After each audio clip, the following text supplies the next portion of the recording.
AP CM Chandrababu Naidu జన్మదిన వేడుకలను TDP నేతలు, కార్యకర్తలు, అభిమానులు ఘనంగా జరుపుకుంటున్నారు. ఈ నేపథ్యంలో చంద్రబాబు గురించి ఆయన స్నేహితులు తమ అభిప్రాయాలను పంచుకున్నారు. చంద్రబాబుకు చిన్నతనం నుండి పట్టుదల, సహనం, జ్ఞాపకశక్తి ఎక్కువని అన్నారు. ఎస్బీ యూనివర్సిటీ విద్యార్థి సంఘ ఎన్నికలే చంద్రబాబు జీవితాన్ని మార్చాయని తెలిపారు. దీనిపై మరింత సమాచారాన్ని మా ప్రతినిధి రవివర్మ అందిస్తారు. ప్రపంచ ప్రసిద్ధిగాంచినటువంటి ఖ్యాతి పొందినటువంటి ముఖ్యమంత్రి నారా చంద్రబాబు నాయుడు ఒక దార్శనికుడు, ఒక నిర్మాతగా, రాజధాని నిర్మాతగా పనిచేస్తున్న కృషి చేస్తూ ప్రజల మన్ననలు పొందుతున్నటువంటి చంద్రబాబు నాయుడు 75వ జన్మదినోత్సవం సందర్భంగా ఇవాళ అతనితో బాల్యం గడిపినటువంటి స్నేహితులందరూ కూడా మనతో పాటు ఉన్నారు. వారిని అడిగి మరిన్ని వివరాలు తెలుసుకున్నాం. చిన్నతనంలో ఎలా ఉండేవారు, మీతో ఎలా మెలిగేవారు, ఏంటి సార్? చిన్నతనంలో చాలా అన్యోన్యంగా, ఆదర్శంగా, ప్రతి ఒక్కరికి మర్యాదగా, ప్రతి ఒక్కరిని కలుసుకొని ఒక నడవడిక కలిగిన వ్యక్తి నారా చంద్రబాబు నాయుడు. మేము వాళ్ళు మొదలుకొని క్లాస్మేట్సే, డెస్క్ మేట్సే. 10th క్లాస్ వరకు మాతోనే ఉన్నాడు. మళ్ళీ కాలేజీలో కూడా మా రూమ్మేట్ అయినాడు. మళ్ళీ ఎడ్యుకేషన్ అయిపోయిన తర్వాత ఎలక్షన్లు కూడా నిలబడేటప్పుడు నన్నే తీసుకొని పోయాడు టికెట్ కోసం. ఎక్కడికి? ఎమ్మెల్యే ఇందిరా కాంగ్రెస్ టికెట్ కావాలంటే హైదరాబాద్ నాంపల్లి స్టేషన్ రోడ్లో అన్నపూర్ణ హోటల్, ఇక్కడ హాస్టల్లో 102 రూమ్ నెంబర్ అయితే అక్కడ కూడా అన్నపూర్ణ హోటల్లో 102 అది తీసుకుని 1 month we are spend that. అక్కడనే ఉండిపోయినాం. టికెట్ సాధించుకొని వచ్చాం, ఎమ్మెల్యే టికెట్ ఇందిరా కాంగ్రెస్ తరఫున. కష్టపడి ఆయనతో తిరిగి గెలిపించాం 1978. సార్, మీకు చంద్రబాబు నాయుడు బార్నింగ్ ఎట్లుండేదండి? మాకు చంద్రబాబు, మేము బంధువులం. మాది కందులవారిపల్లి, వాళ్ళది నారావారిపల్లి. చిన్నప్పటి నుంచి మా ఇంటికి వచ్చేవాడు, మా నాయన్ని, మా అమ్మ, అత్త నాకు పెరుగన్నం పెట్టు, అత్త మా వడలు కాచు, అత్త గుగ్గుళ్ళు, ఈ మాదిరిగా మా అమ్మ ఏడిపించి అన్నీ పెట్టిపించాను. ఈయన ఈ చంద్రశేఖర్ నాయుడు, మేమంతా ఒక 10-15 మంది మా ఇంట్లోనే కూర్చొని ఏం చేసినా తింటాం. అట్లా మళ్ళీ ఆ ఊరి పోయినప్పుడు కూడా వాళ్ళ అమ్మన్నమ్మ అల్లుడు లోపలికి వచ్చాం. వాళ్ళు అవన్నీ పెట్టి కలిసి హ్యాపీగా గడిపాం. ఇది బాల్య స్నేహితుడు.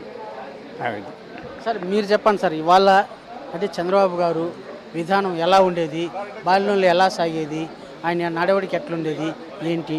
ఇవాళ జాతీయ స్థాయికి ఎదిగారంటే దాని పట్ల దాని వెనక ఉన్న చరిత్ర ఏంటి? నా పేరు నారా సుబ్రహ్మణ్యం నాయుడు, మాది నారావారిపల్లి. మన చంద్రబాబు నాయుడు కుటుంబంలోనే నేను అక్కడే జన్మించాను.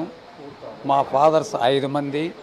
5 మందిలో ఆయన 4 ఆయన కొడుకు, నేను 5 ఆయన కొడుకు. కజ్జోర్ నాయుడు, అమ్మన్నమ్మ దంపతులకు పుట్టినటువంటి మొదటి సంతానం నారా చంద్రబాబు నాయుడు అనే మా అన్నగారు. ఆయన ఒక పట్టుదలైనటువంటి ఒక మనిషి.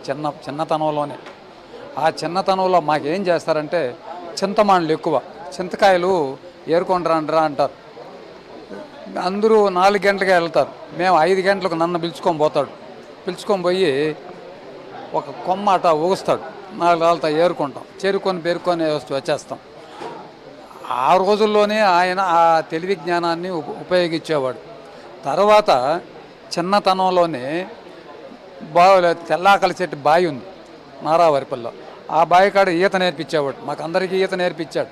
ఊర్లో పిల్లలందరికీ సరదాగా పోయేవాడు. ఆటల పోటీల్లో పాల్గొనేవాడు. జిల్లంగోడి, సాఫ్ట్ బాల్ అనేటువంటివి అప్పట్లో ఆడేవాడు. ఆయన 5వ తరగతి వరకు శేషాపురం, వైటి నుంచి 5 వరకు శేషాపురంలో చదువుకున్నాడు. అక్కడ నుంచి 6వ తరగతి నుంచి నారావారిపల్లి నుంచి మేము నడిచిపోయేవాడు. ఆయన ఆ రోజులు మాకేం లేవు, వెహికల్ లేవు, బస్సు లేదు. 6 కిలోమీటర్లు పులయగారిపల్లి, కొటాల, నెక్స్ట్ వంక, వాగు దాటితే హై స్కూల్ అక్కడ ఆయన 10వ తరగతి వరకు ఆయన చదువుకున్నాడు. ఈ టైంలో నారావారిపల్లిలో ఆయన చేసేటువంటి కొన్ని కార్యక్రమాలు, ఆ చిన్న వయసుకే మనం ఒక పనిని ఎలా చేస్తే మనం ముందుకు పోగలుగుతాము అనే యోచన చేసేవాడు. 10 మంది పిల్లలందరినీ ఏకం చేస్తాడు. ఇప్పుడు వరి పైరు కోయాలి. ఆ వరి పైరుని 20 మంది అయితే మనం 1 గంటలోకి వస్తాం. అదే కూలీలు అయితే ఒక మధ్యాహ్నం పడుతుంది. ఆ రోజుల్లోనే ఆయన శ్రమదానం, ఆ 10th క్లాస్లోనే శ్రమదానాన్ని గుర్తించినటువంటి నాయకుడు ఆయన. కానీ యూనివర్సిటీ నాయకులు, మహిళా యూనివర్సిటీ ఆడబిడ్డలు, గ్రామంలో ఉన్నటువంటి యూత్ అంతా కలిసి చంద్రబాబు నాయుడు వైపు నడిచారు. 2400 ఓట్లతో 1978 ఫిబ్రవరిలో 27వ తారీఖున అసెంబ్లీలో ఆయన ప్రమాణ స్వీకారం చేశాడు. అంటే కాలేజీ డేస్లో ఎట్లుండేది సార్, ప్రస్థానం ఎట్లుండే? కాలేజీలో ఆయన ఈ 102 అనే రూమ్ నెంబరు యూనివర్సిటీలో చేరేవాడు. ఒక గ్రూప్ విధానం చేసేవాడు. అంతేగాని కక్ష సాధింపు అవన్నీ ఏం లేదు. ఒక పట్టుదల, మనం ఏం చేయాలి, ఈ పని చేస్తే ఎలా సాధించగలుగుతాము అనేటువంటి ఒక పట్టుదల ఎక్కువ ఆయనకు. ఆ పట్టుదలతోనే ఈరోజు ఇంత ముఖ్యమంత్రి వరకు వచ్చాడంటే అది చాలా గొప్పదనం. ఆ రోజుల్లో ఒక ఎమ్మెల్యే టికెట్ కావాలంటే ఆయన ఎమ్మెల్సీగా నిలబడ్డాడు. ఎంగళరావు గారు వచ్చి, అయ్యా వద్దు, నేను నీకు ఎమ్మెల్యే సీట్ ఇస్తాను అని చెప్తే నిలుచుకున్నాడు. రాజగోపాల్ నాయుడు శిష్యుడు చంద్రబాబు నాయుడు. రాజగోపాల్ కూడా చెప్పాడు ఆయన అప్పట్లో. తర్వాత ఆనం వాళ్ళు ఎమ్మెల్సీగా నిలబడి ఈయన గెలిపించాడు. ఆ టైంలో ఆవుదూడ కాంగ్రెస్ వాళ్ళు నిలబడ్డారు, హస్తం గుర్తు ఈయన నిలబడ్డాడు, జనతా పార్టీలో పటాభిరామ చౌదరి నిలబడినారు, పెద్ద పెద్ద వాళ్ళు. మా సైడ్ అంతా మేము అంత పిల్లలే. 2400 ఓట్లతో ఎమ్మెల్యేగా గెలిచాడు ఆయన. అంటే సహనం ఓర్పు ఎట్లుండేది కాలేజీ డేస్లో? అంటే గొడవలు ఏమైనా పడేవాళ్ళు? ఎట్లా? గొడవలకు పోయేవాడు కాదు పెద్దగా. మామూలుగా యూనివర్సిటీ ఎస్వై ఆర్ట్స్ కాలేజ్ చదివేది కదా, లీడర్షిప్ దాంతో కొంచెం గొడవ పడేవాడు ఆ దీంతోనే. అంతేగాని ఆడి వరకే మర్చిపోయేవాడు. అయ్యో వాళ్ళు ఇలా అన్నారే, మనం వాళ్ళ మీద కక్ష సాధించాలా అనేటువంటి ధోరణి ఆయనలో ఏనాడు లేదు. నేను క్లాస్లో ఎప్పుడు ఫస్ట్ ఉండేవాడిని. ఈయన అబవ్ యావరేజ్ అలా ఏదో ఒక స్థాయిలో ఉండేవారు అనమాట. కానీ అప్పటి నుంచి ఇప్పుడు చూస్తే కనుక, అప్పుడుండే దానికి ఇప్పుడుండే ప్రస్థానం చూస్తే కనుక, ఈయన ఆ రోజున్న స్థాయికి చూస్తే ఈరోజు మెమరీ పవర్లో చాలా సూపర్ లెవెల్కి వెళ్ళిపోయారు. ఆయనతో కంపేర్ చేయగలిగిన వాళ్ళు నాకు తెలిసి ప్రపంచంలో ఎవరు లేరు. ఆ స్థాయికి ఎదిగారు. అదొకటి అనుకుంటే కనుక. సో అకాడమిక్గా ఆయన ఎంఏ చేశారు, నేను సిఏ చేశాను. అయితే ఆయన దగ్గర నుంచి పొలిటికల్గా కాకుండా పర్సనల్ లెవెల్లో ఆయన రోల్ మోడల్గా తీసుకోగలిగిన 2 విషయాలు నేను తప్పనిసరిగా చెప్పాలి. ఏంటంటే, ఒకటి, ఆయన ఇంచుమించు 40 years back yoga, pranayama, meditation మొదలుపెట్టి ఈరోజు ఇంత ఆరోగ్యంగా నిలబడగలిగారు. ఈరోజు ఇంత ఆరోగ్యంగా ఉన్నారు. అట్లాగే ఆయన దాదాపుగా 35 ఇయర్స్ బ్యాక్ వెజిటేరియన్గా మారాడు. ఇంచుమించు నేను అప్పుడే వెజిటేరియన్గా మారాను. సో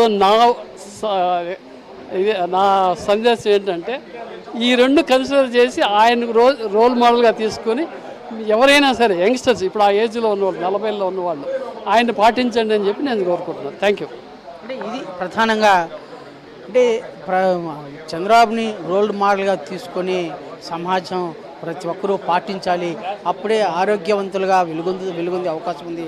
ఆరోగ్యంగా అలాగే సమాజానికి మార్గదర్శకంగా నిలిచే అవకాశం ఉందని చెప్పేసి చంద్రబాబుతో పాటు స్నేహితులుగా అంటే అంటే కాలేజీ మేట్స్, స్కూల్ మేట్స్, అలాగే ఫ్రెండ్స్ వీళ్ళందరూ కూడా ఆశాభావం వ్యక్తం చేస్తున్నారు. వీడియోలో రామకృష్ణతో రవి, ప్రైమ్ 9, తిరుపతి. చంద్రబాబు నాయుడు కష్టజీవి అని, చిన్నతనం నుండే కష్టపడే తత్వం ఉందని ఆయన చిన్ననాటి మిత్రులు తెలిపారు. చంద్రబాబు ఒక లక్ష్యాన్ని నిర్దేశించుకుని దానికోసం కష్టపడి సాధించే గుణం ఉన్న వ్యక్తి అని చిన్ననాటి మిత్రుడు సుబ్రహ్మణ్యారెడ్డి తెలిపారు. అందుకే చిన్న వయసులోనే ఎమ్మెల్యేగా, మంత్రిగా నేడు ప్రపంచ స్థాయికి ఎదిగారని తెలిపారు.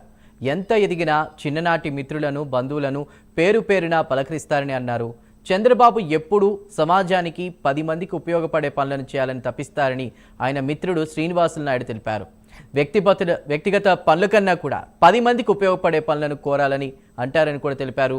ఆయన ఆలోచన సాధారణ నాయకులకు భిన్నంగా ఉంటుందని, అందుకే అంత ఎత్తుకు ఎదిగారని అన్నారు. చూసినా ఎంతమందిలో చూసినా మాట్లాడతాడు. ఆయన చూస్తే మాట్లాడతాడు, చూడకపోతే మన కష్టం. ఎంతమందిలో ఉన్న పేరు పెట్టి పిలుస్తాడు. ఈ పొద్దుడు కూడా నన్ను రే అంటాడు. నేనైతే రే అనేది లేదు. ఇప్పుడు అనే పరిస్థితి లేదు కదా. ఏదైనా ఫస్ట్ నేనే. ఏదైనా ఒక సబ్జెక్ట్ తీసుకునే అంటే దాన్ని ఇంక వెనకాల ఆలోచించి మళ్ళీ వెనక్కి తిరిగి చూడు, ఇంక పోతూ ఉంటాడు అంతే. దాన్ని మంచి కానీ చెడు కానీ ఇవన్నీ జరుగుతూ ఉంటుంది. ఇప్పుడు కూడా స్టేట్లో ఎవరైనా పిలిచి పేరు అయ్యాన సుబ్రహ్మ బాగుంటాడు. ఎవడు లేడు. ఆ విధంగా మాట్లాడే వాళ్ళు కూడా లేరు. లేడు లేడు లేడు అంటే మనిషిని గుర్తు పెట్టుకొని మాట్లాడే ఉంది ఉంది ఆ వ్యూలో ఇంత ముందు కూడా చెప్పారు కదా లోపల కూడా అదే. ఇప్పుడు ఇదంటే సొంత జిల్లా, వేరే జిల్లాలో కూడా ఆ విధంగా అలవాటు అయిపోయింది. అందువల్లనే స్టేట్ లీడర్ కాగలిగినాడు, సీఎం కాగలిగినాడు. కష్టపడాలి, పట్టుదల ఉండాలి, ఏదో దాన్ని ఎన్నుకొని దాంట్లో ముందుండి చేయాలనేది అతని అభిప్రాయం. ఇదేందిలే అదేందిలే అని అనుకోకూడదు. కొన్నిట్లో ఫెయిల్యూర్ అయినాడు ఆయన కూడా. మేము కూడా కష్టపడకుండా పైకి రాలేదు, కష్టపడ్డాం. కాకపోతే ఆయన ఒక దిశానిర్దేశం చేసుకున్నాడు, నేను ఇలా కావాలనేది, నేను ఇలా కావాలా, మేము మనకేం చదువుకున్నాము, రాష్ట్రం బాగుండాలా, 10 మంది జనం బాగుండాలా అందరికీ. అంటే ఎవరు కూడా స్వార్థానికి పాటుపడద్దండి. ఊర్లోకి వస్తే కూడా నాకు ఇది కావాలంటే ఒప్పుకోడు, గ్రామానికి ఏం కావాలని అడగండి. ఇప్పుడు కూడా మొన్న కూడా వచ్చాడు ఊర్లోకి, ఆయన తమ్ముడు చనిపోయినప్పుడు, మీరు ఇండివిజువల్గా నన్ను ఏం అడగద్దండి, నాకు అది చేయి ఇది చేయని, గ్రామానికి ఏం కావాలా అడగండి చేస్తా. గ్రామం అభివృద్ధి చెందితే అందరూ బాగుంటారు, నువ్వు ఒకడే అభివృద్ధి చెందితే నీ వరకే ఉంటుంది. కాబట్టి అందరిలో నువ్వు ఒకటిగా ఉండాలని చెప్తాడు. కాబట్టి ఆయన మనస్తత్వం కూడా మేము కొద్ది రోజులు మేము కూడా చెప్తామే, ఏందబ్బా నేను మనకెవరికి మరి ఎలా చెప్తున్నాడు అని కూడా అనుకుంటాం. నేను ఒక్కడే బాగుంటే నా ఒక్కడికే ఉంటుంది, అది ఆయన యొక్క ఉద్దేశము.